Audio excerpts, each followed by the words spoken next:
hapa kwangu ni Mukiisi.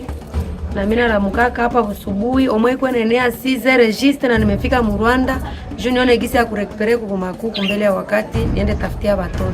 Kavo Blandine, femme congolaise de Goma, gagne sa vie en faisant la vente des poulets qu'elle acquiert depuis des producteurs du Rwanda. La trentaine révolue, cette mère des 4 enfants a choisi les commerces transfrontaliers entre Goma, ville du Congo, et Gisenyi, ville du Rwanda, comme moyen de résilience en période de crise pour subvenir aux besoins de sa famille.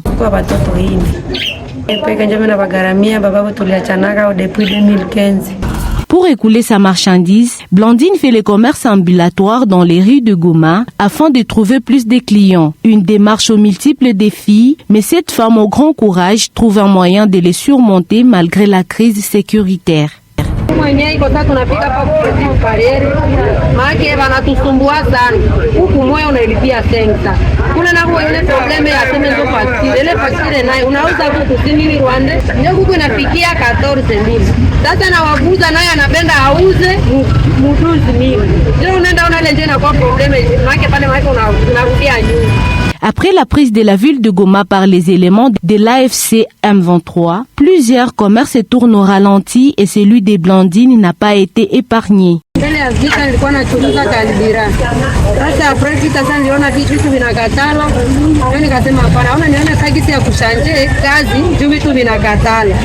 Ndio sasa nikaonaka nikatoka kule nikapata wenzangu kule Rwanda. Sasa nifika hapa kupetika Karere nikatafuta mwanamke wa kuendea kula kaniongoza hapa bana kamata jeto na hapa banalipaka hivi na hapa banapitaka hivi basi nikapita nikaingia Rwanda. Sasa nifika kule sijui na kushanja hata mafuta. Basi yule mama nikamfuatilia nikamwambia mama unisaidie juu. Sijui huku banapasha nifunga. Ile tu kwanza kaniongoza. Sasa niliongoza nikarudia Mkongo. Huko nilikuwa nauza 5,000 pesa, inauzisha 15,000, mimi naprofitia hapo 2,500. Chaque jour, plus de 20 000 personnes traversent la frontière entre Goma et Gisenyi pour diverses raisons. Malgré les tensions entre Kinshasa et Kigali autour de la question du M23, des facilités pour passer les frontières sont toujours d'application. Un simple jeton délivré gratuitement par des services d'immigration suffit pour une traversée légale, y compris pour les petits commerçants. À Goma, ville connue pour la beauté de son architecture et le dynamisme de sa population, Blandine n'est pas la seule à prendre ce genre d'initiative. D'autres entrepreneurs de Goma ont identifié des opportunités à partir des produits commerciaux venant du Rwanda et ont pu se procurer des moyens de résilience. Brasivavila itumike. Sasa leo tuko na japrovisione surtout produits za Rwanda. Na soko nenda rangula unakia kuta avantage inakuwa mwenye iko nauza na dola.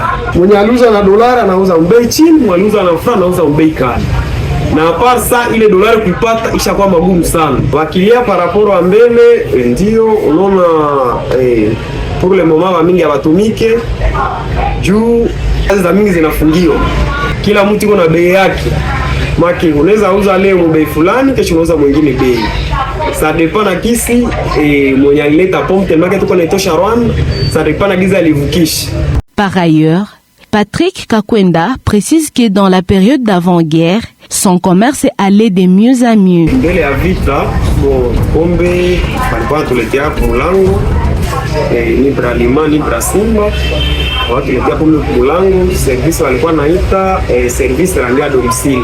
Lima sa vile brasimba ilikuwa tusaidiaka, wakati tunauzisha wanatuletea pombe, tunauzisha, à la fin du mois wanatupatia ristourne.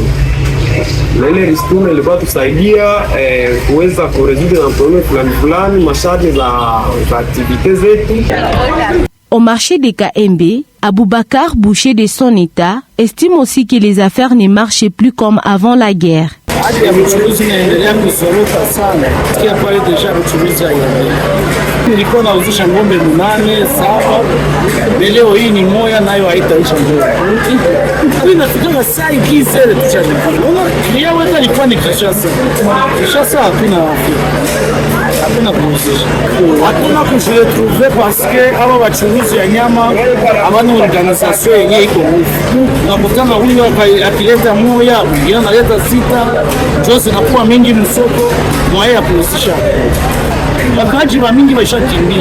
Les vendeuses des tomates sont aussi touchées par la situation actuelle. C'est le cas de Chami Kapamba qui explique leur façon de travailler dans ces domaines avant et après la guerre. Ile 6 heures wanafungula douane petite, unavuka wanakupatia jeto, unavuka ti Rwanda mpaka msoko ya Bugangai.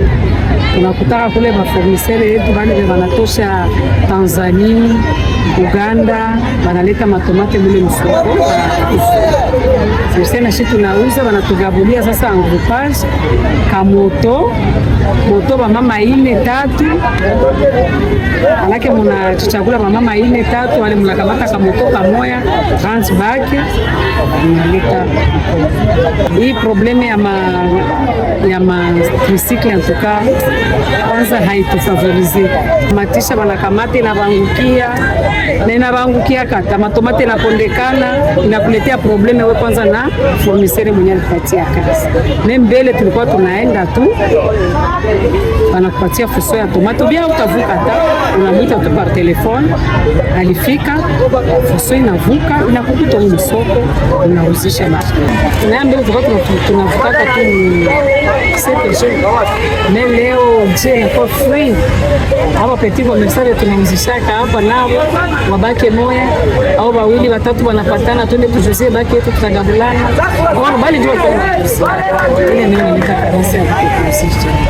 Angèle est une autre dame qui exploite les commerces transfrontaliers pour subvenir à sa famille. De nationalité rwandaise, elle traverse régulièrement la frontière pour fournir de biens à des Congolais de Goma. Avec des savons liquides, Angèle trouve à Goma plein de clients qui lui permettent de réaliser une bonne affaire. Elle précise que son commerce évolue facilement malgré les tensions entre la RDC et le Rwanda.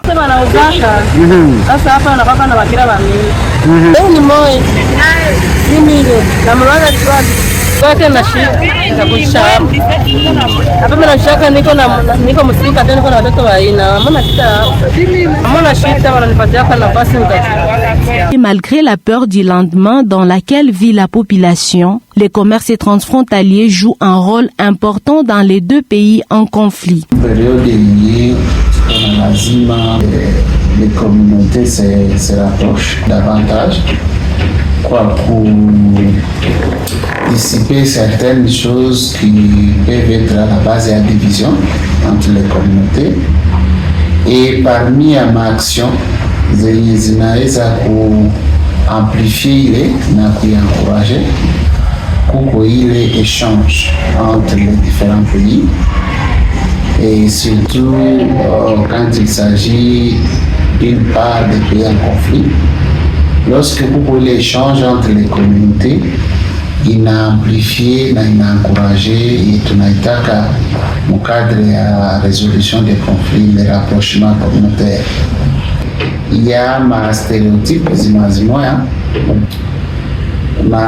maneno mwamoya yenye inaweza kuisha en fonction ya ile rapprochement, en fonction ya ile partage. Ile rapprochement inasaidia sana aussi pour soutenir ma communauté les unes des autres, parce que il va permettre d'échanger, na kusikia na comprendre certaines choses yenye peut-être va comprendre entre les communautés. Au moment des conflits, on a quoi tunaitaka les tireurs de ficelles.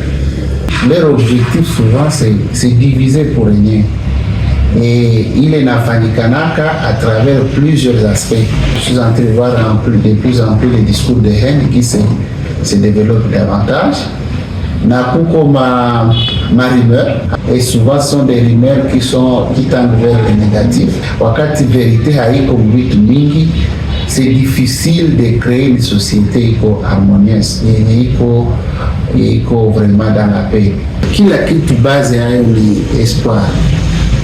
Wakati watu wako wanavivre kwa leo yenye mimi naitaka la peur de l'inconnu. On ne sait pas ce qui va arriver demain. Wakati ile boga iko ya sana mbatu habayue ukweli kwenye itakuya, c'est difficile de parler la résilience.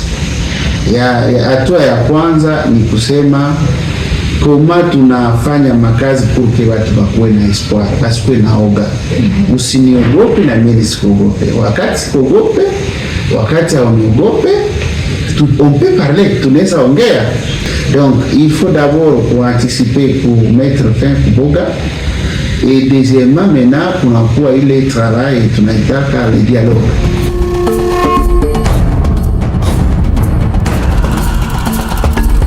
À l'est de la RDC, la sécurité reste une denrée vivement souhaitée chez les habitants qui font de leur mieux pour survivre.